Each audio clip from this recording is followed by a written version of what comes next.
Now we go to the third level of relationships, which is the trust level. Can we build mutual trust? At this level, there are 5 people principles. Number 12, the bedrock principle. The bedrock principle basically says trust is the foundation of any relationship. George MacDonald said it right when he said, it is a greater compliment to be trusted than to be loved. And the question is, that I must ask myself, am I a trustworthy person? Warren Bennis says, integrity is the basis of trust, which is not so much an ingredient of leadership as it is a product. It is the one quality that cannot be acquired, but must be earned. It is given by co-workers and followers, and without it, the leader cannot function. So 3 truths about trust. Number 1, trust begins with yourself. That's why Shakespeare wrote, this above all, to thine own self be true, and it must follow as the night the day. Thou canst not then be false to any man. If you're not honest with yourself, you will not be capable of honesty with others. Self-deception is the enemy of relationships. It also undermines personal growth. If a person does not admit his shortcomings, he cannot improve them. It goes back to a principle we've already learned, the mirror principle. The first person we must examine is ourselves. Trust begins with yourself. Number 2, trust cannot be compartmentalized. Cheryl Beale, the wife and friend of a friend and author Bob Beale, says, one of the realities of life is that if you can't trust a person at all points, you can't trust him or her at any point. Goes back to a book I wrote, There's No Such Thing as Business Ethics. Why? Because there's no such thing as business ethics. There's just ethics. You can't compartmentalize ethics. You can't compartmentalize trust. You can't look at your people and that work with you and say, you can trust me, and go home with your family and say, you can't trust me.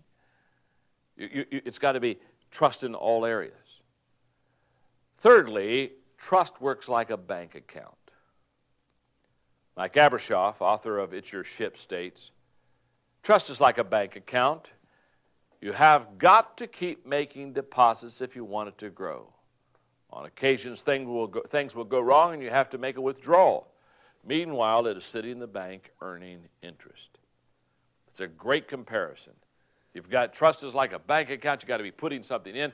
And if you and I use the phrase, it's like coins in my pocket. It's like change in my pocket. And I'm either gathering change and having more, or else I'm losing change. And here's what I want you to understand in this area of trust. When you and I fail, if we have been trustworthy and we have made a lot of deposits, we have something we can lean on that will get us through it. But if we're low on our trust change, and we do something wrong, we're bankrupt. So questions to ask yourself. Questions such as, am I making deposits? Think about your most important relationships. Are you exhibiting trustworthy behavior that's putting relational money in the bank? Am I making withdrawals? Have you undermined trust in any of these important relationships? If so, you need to try to make things right. Don't wait another minute to take the appropriate action by doing the following. In other words, if you are withdrawing and you're losing trust, number 1, apologize. Number 2, ask yourself why you broke trust. Spend some time with yourself. And I would also say, if you can't figure that out, go to someone who cares much for you and ask them, why have I broken this trust? Number 3, correct the trust issue in your life. Once you have discovered why you have broken a trust, now let's make some real effort to correct this issue in your life. Number 4, boy, this one is so true. Recognize that it takes longer to restore trust than to lose it. You lose trust, I lose trust quickly. And when I do lose trust, it takes a long time to restore it. Again, in my counseling with people in the area of relationships, that's one of the reasons I've always said, have relationships that are always trustworthy, because if you break that trust in a relationship, you can break that trust very quickly, but it takes a long time to rebuild it. Number 5, remember, trust is restored by deeds, not just words. In other words, doing these things won't earn you new change, but it may stop you from losing more. And you just might save a relationship. A great question to ask is this one.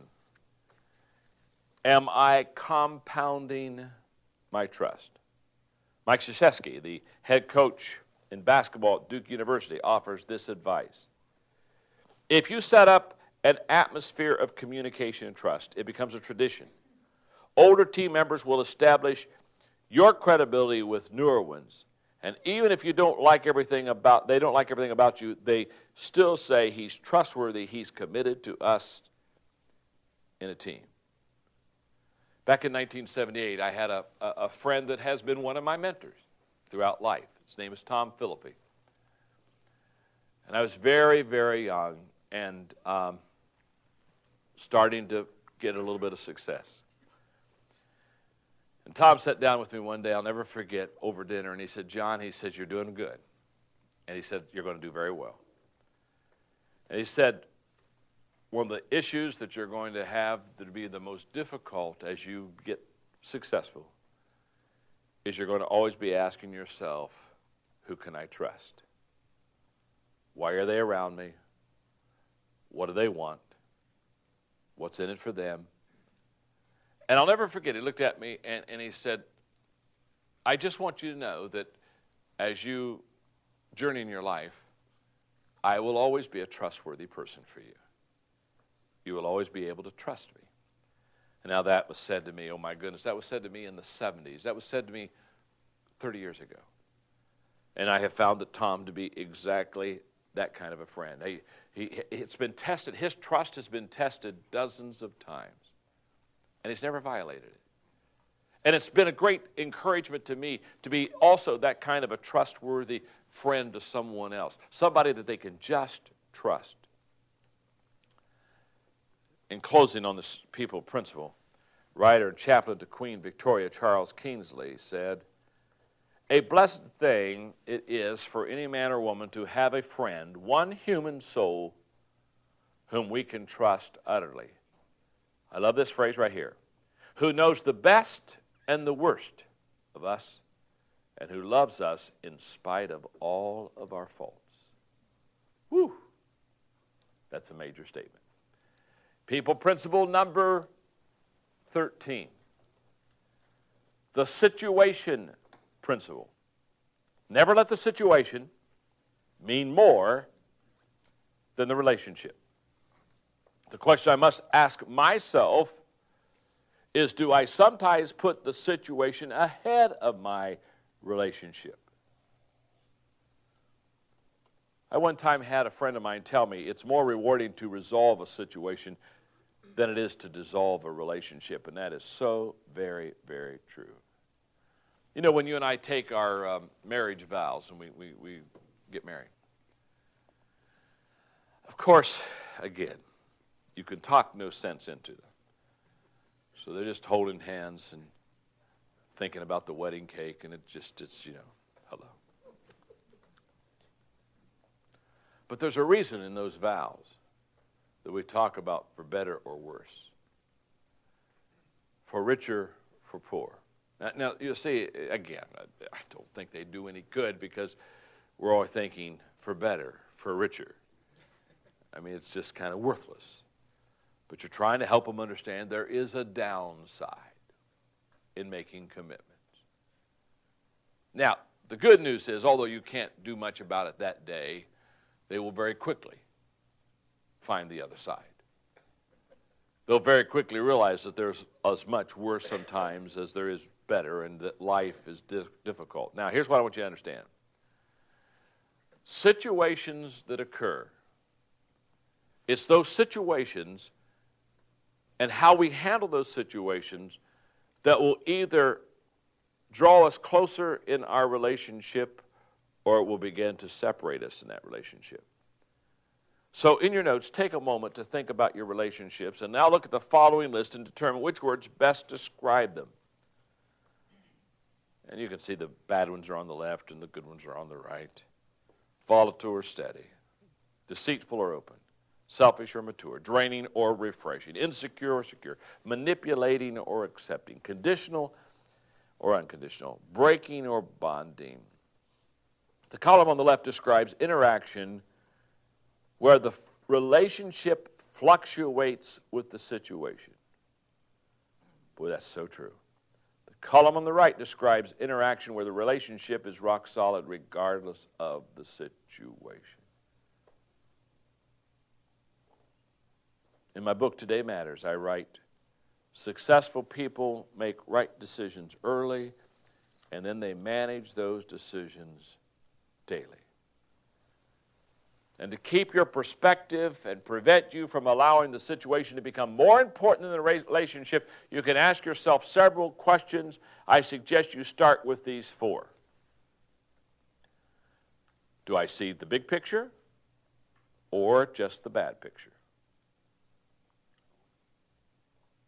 And number 2, do I communicate the big picture along with the bad one? I'll stop here just for a moment to say, I grew up in a wonderful home. I had tremendous parents. In fact, they're still alive. And I was an ornery kid. You find that would be very difficult for you to imagine that, but I was an ornery kid. I just, not like a bad kid. If you're high energy and you're creative, you just get in trouble. And I did. And my parents, before they would discipline me, I can still remember it so well. Because here it comes, I'm going to get disciplined again. In fact, there are many times when I would be doing something saying, this will cost me. This will cost me. But it is so much fun, I'll pay the price. And before disciplining me, never, ever was I disciplined without them first talking about how unconditionally they loved me. Now, as a kid, my thing back to them was, if you love me, you won't discipline me. I think maybe there's a softness or an opening for debate here or negotiation, and I never won that one. 30 minutes after the discipline, without fail, hundreds of times this has happened, Mom or Dad would come around, hold me, love on me, and tell me how valuable I was and how important I was and how unconditionally they loved me. They sandwiched it. And I'm going to tell you something.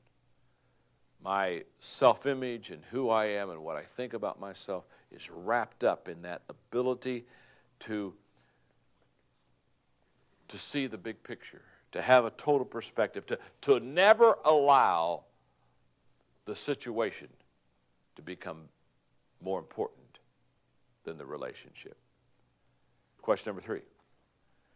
I see this happen so much.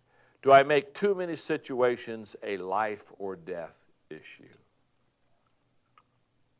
Some families, some people at the workplace, just everything is life or death. And Dean Smith was so right. He used to be the coach at North Carolina, basketball coach. He said, if you make every game a life and death proposition, you'll be dead a lot. In other words, we need to pick our battles. I just see some people, they just get upset over the smallest of things. And what I've discovered about them is that almost always when people get upset over all the little things and make big things out of the little things, it's not the little things that's the problem. It's issues in their own heart that they've never resolved. Number 4, is this a one-time situation or an oft-repeated one?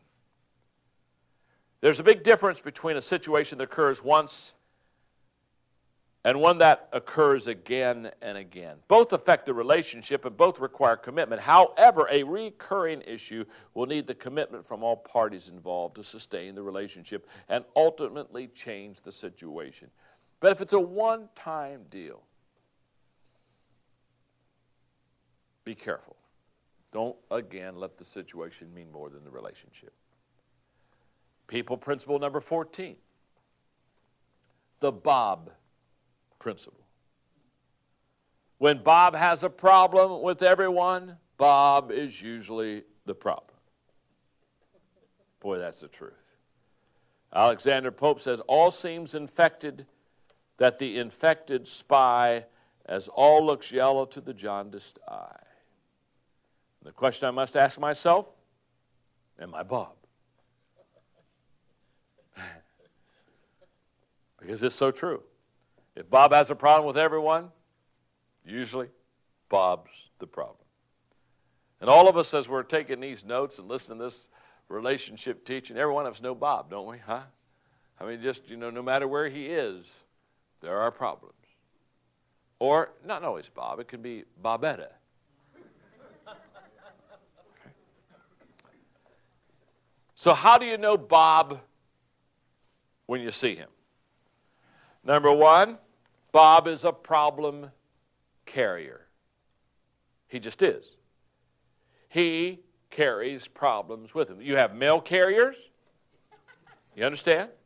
And every day they go and deliver the mail. We've got problem carriers. Every day they walk around delivering problems to people. As a young leader, again, having board meetings in the congregation that I was leading, it was just amazing. Every board meeting, there would be 3 or 4 of the board members that would say, well, we're having a problem here, we're having a problem there. And I'll never forget, after doing this for about 5 or 6 months, I said, you know what, let's do, if we're going to represent somebody that says there's a problem, I said we have to say who it was. We just have to put a name with that problem. I'll never forget the next meeting when somebody said, well, there's a problem here. I'd say, who told you that? And they gave me a name. And I'll never forget, on the other side, a guy said, well, they told me that too. We discovered in a congregation of about 800, there were 11 people that were problem carriers. Every day they got up and delivered problems to certain people. And once we identified them and realized we were all carrying the problem mail for the problem carriers, we decided we weren't going to put it in our sack anymore. You understand? See, some people can find a solution in every problem, and there are a lot of people who can find a problem in every solution. They're problem carriers. Then Bob's not only a problem carrier, he's a problem finder. Oh, yes. Bob also likes to find problems and expose them to others. He subscribes to Chisholm's second law, which says, anytime things appear to be going better, you have overlooked something.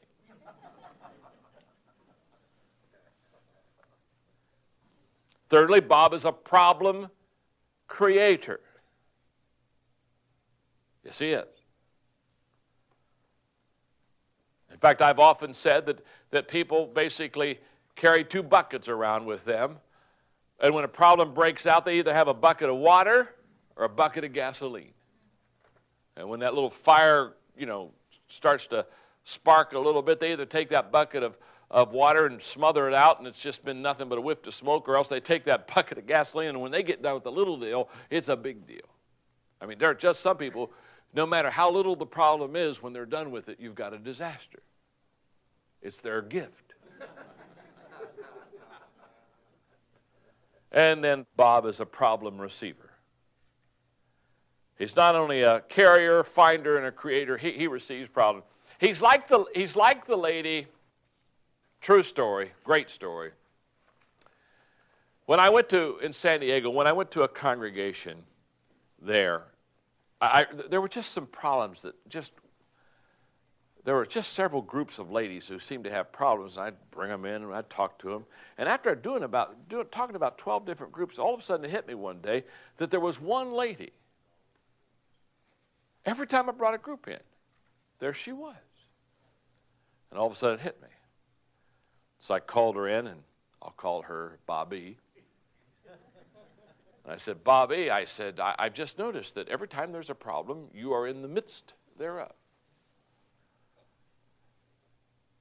And I said, I've come to the conclusion, Bobby, that I want to help you with your issue. I've come to the conclusion that you are a problem carrier, finder, creator, and receiver. In fact, I said, Bobby, let me use an analogy we can get our hands around here. You're like a garbage dump. I said, when the garbage truck comes down the street, you know what they do? They pick up garbage. I put my garbage out there, you know what I mean? And they come and they pick it up, and they take it away. And all day long, they collect garbage and fill their truck up, and at the end of the day, they drive their truck to a certain place. And there's one place in town that loves garbage. It's called the garbage dump. Now, I said, they never take their truck and back it up to my front yard and start to dump it. I mean, I'd be out there so quick. I mean, hello, they know better than that. They're not going to dump it in your yard because they know we don't want it. But there's one place that wants garbage. And all the garbage of the city every day seeks it out, backs up, dumps it. Bobby, you're the dump. People seek you out. They have garbage and they say, oh, I know who wants this. They don't dump it at my house. They take it to your place. So what do you do about Bob? What do you do about Bobby? Number one, respond with a positive comment when they start dumping stuff on you. Number two, encourage steps towards resolution. Anytime someone brings you a problem that he either has with another person and hasn't personally addressed the problem with that other person, he's really engaging in gossip. You are too if you listen to it. Years ago, I came across again Dear Abby, who illustrates the destructive power of gossip. My name is Gossip. I have no respect for justice. I maim without killing. I break hearts and ruin lives. I am cunning and malicious and gather strength with age. The more I am quoted, the more I am believed. My victims are helpless. They cannot protect themselves against me because I have no name and I have no face. To track me down is impossible. The harder you try, the more elusive I become. I am nobody's friend, and once I tarnish a reputation, it is never the same. I topple governments and wreck marriages. I ruin careers and cause sleepless nights, heartaches, and indigestion. I make innocent people cry in their pillows. Even my name hisses. I'm called gossip. Number three, ask Bob to think before speaking. The letter T, is it true? The letter H, is it helpful?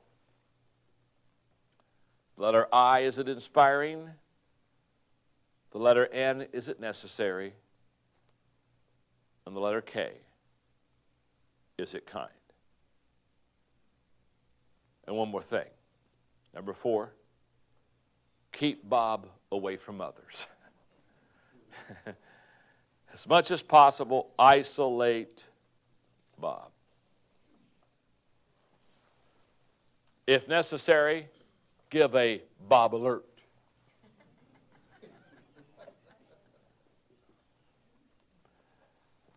How are we doing? Are we learning something? Yes. Number 15. People principle number 15 is the approachability principle.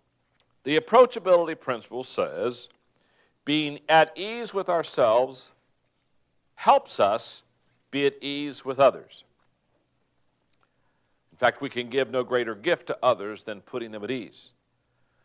And the question I must ask myself is, would my friends say that I am easy to approach about difficult issues?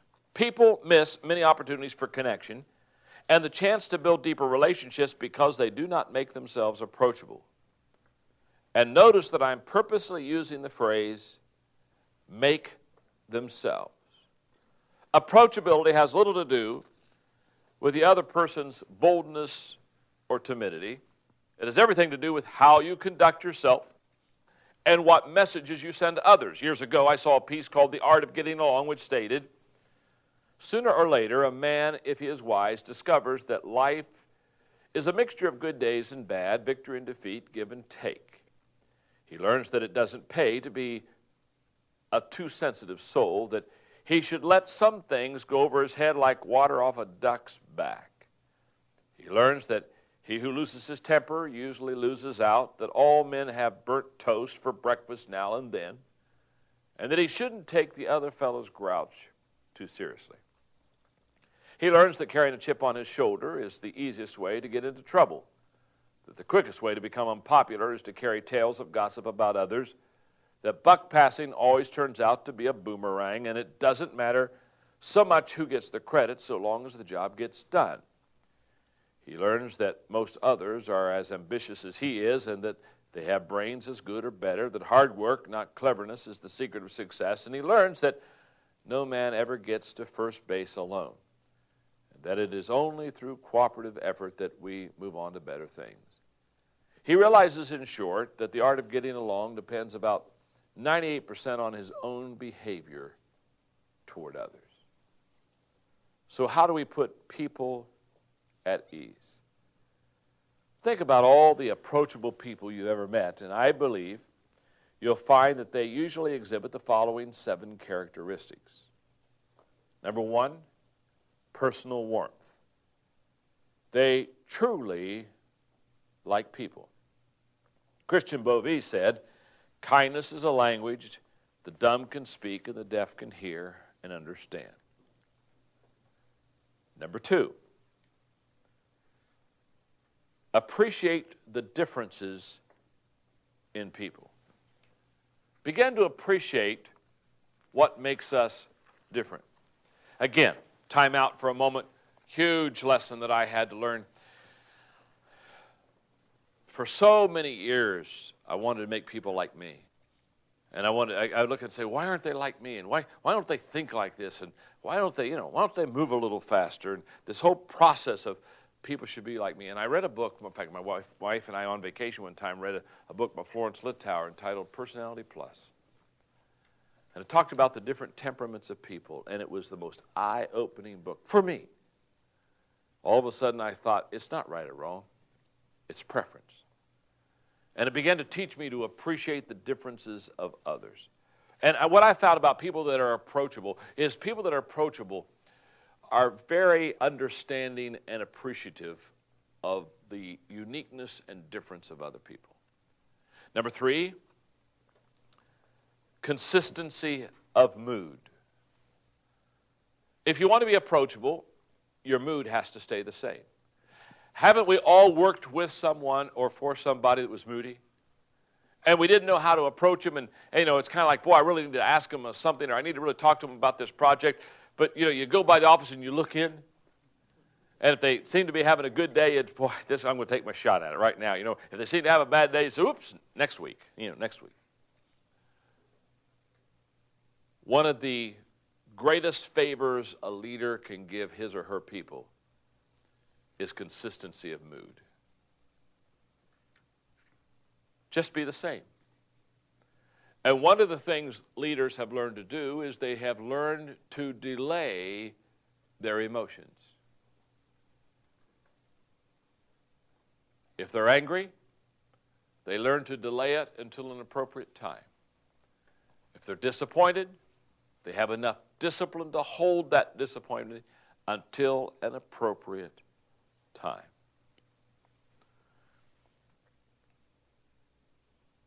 Number 4, sensitivity toward people's feelings. Although approachable people are emotionally steady, that doesn't mean that they expect others to be that way. They recognize that other people's moods are going to be different from their own. Consequently, they tune into the moods and the feelings of others, and they quickly make adjustments to how they relate to others. They are like the captain of a sailboat who tests the wind and adjusts the sails according to the current conditions in order to get where he desires to go. Number 5, understand and expose your humanness. Ed Howe wisely advised, express a mean opinion of yourself occasionally. It will show your friends that you know how to tell the truth. I love that. Approachable people are honest about their abilities and shortcomings. They are willing to be told not what they want to hear, but what they need to hear, and they're able to laugh at themselves. They embrace the old Chinese proverb, blessed are they who can laugh at themselves, they shall never cease to be amused. Because they can admit their fault, and they don't have a problem allowing other people to have faults of their own. I was doing a conference for presidents and CEOs, and I was sharing with them that they needed to be very open to their humanness, and they needed to go back and tell their people about their weaknesses. And I could tell it really made these leaders tense up. I mean, they were really getting tense on me, taking themselves way too serious. During the break, I was signing some books, and this one president especially, I could tell he really wanted to talk to me. So I finally said, do we need to talk? He said, yes. He pulls me over in the corner. He doesn't want to talk to me in front of anyone else. And he says, it really bothered me when you talked about we need to go back and talk about our weaknesses. He said, that's not what leaders do. Leaders deal from strength, and you always show the strong side. So he went into this insecure tirade of a dysfunctional person who needs therapy. But anyway. And so I smile for a while, and I try to accommodate him a little bit, and then finally it's time to hello. So I put my arm around him. I said, sir, I think you're operating under a false assumption. Of course, now he's really, what do you mean false assumption? What do you mean false assumption? I said, I think you assume that your people don't know your weaknesses. I said, trust me. They already know them. They know what you're not good at. Trust me. The reason I want you to express it to the people is so that when you tell them that you know the weaknesses, it'll make them feel so much better because they'll look at each other and say, oh, he knows. He knows. We don't have to tell him. Well, what I have found about approachable people is, yes, they can talk about their weaknesses as easily as they can talk about their strengths. And number 6, the willingness to forgive easily and ask forgiveness. David Augsburger wrote, my goodness, since nothing we intend is ever faultless, and nothing we attempt ever without error, and nothing we achieve without some measure of finitude and fallibility we call humanness, we are all saved by forgiveness. How true that is. Number 7, authenticity. Be authentic, and security is the foundation for authenticity. No question about it. When people are looking for a person to be authentic, there has to be a sense of security for them to be that way. Note, approachability is the responsibility of the one in authority. In other words, if you're the one in authority, you're the one who should make yourself approachable to others. You already, perhaps because of title or position, already intimidate them. So you're the one that has to step down and walk slowly through the crowds and make sure that you're approachable. People principle number 16, the foxhole principle. When preparing for battle, dig a hole big enough for a friend. Aristotle said, in poverty and other misfortunes of life, true friends are a sure refuge. The young they keep out of mischief. To the old they are a comfort and an aid in their weakness, and those in the prime of their life, they incite noble deeds. The question I should ask myself, am I a friend that others depend on during difficult times? When Benjamin Franklin signed the Declaration of Independence, with the other men he uttered these words, we must indeed all hang together, or most assuredly we shall hang separately. But we're going to hang. Facts about foxhole friends. Number 1, foxhole friends are few. That's a fact. I can still remember a psychology class where the professor looked at us and said, if you have one friend in life that you can truly count on, you can count yourself indeed rich. I remember I thought, I think he's a little bit negative. But the older that I grow and the more that I see, I find that's very true. If you can just have one foxhole friend, one who unconditionally cares for you. Number 2, foxhole friends provide strength before and during the battle. Having someone beside you fighting during a battle is a great help, but even before the battle, simply knowing that someone believes in you and will fight for you is uplifting. Greek philosopher Epicurus stated, "It is not so much our friends' help that helps us as the confident knowledge that they will help us." Number 3, foxhole friends see things from the same perspective. They get into the foxhole together. They realize the danger. Number 4, foxhole friends love us unconditionally. It is said that a friend is someone who will keep your secrets and never divulge them, even if tortured or tempted with chocolate, or in my wife's case, Krispy Kreme donuts. A friend is someone who will quietly destroy the photograph that makes you look like a beached whale. A friend is someone who knows you don't know what you're talking about, but will let you reach that conclusion independently.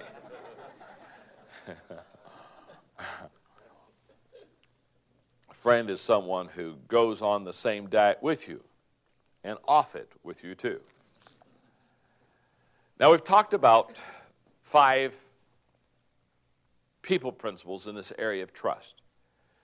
The bedrock principle, which is trust is the foundation of any relationship. The situation principle, never let the situation mean more than the relationship. The Bob principle, when Bob has a problem with everyone, Bob is usually the problem. The approachability principle, being at ease with ourselves, help others to be at ease with us. And finally, the foxhole principle. When preparing for battle, dig a hole big enough for a friend.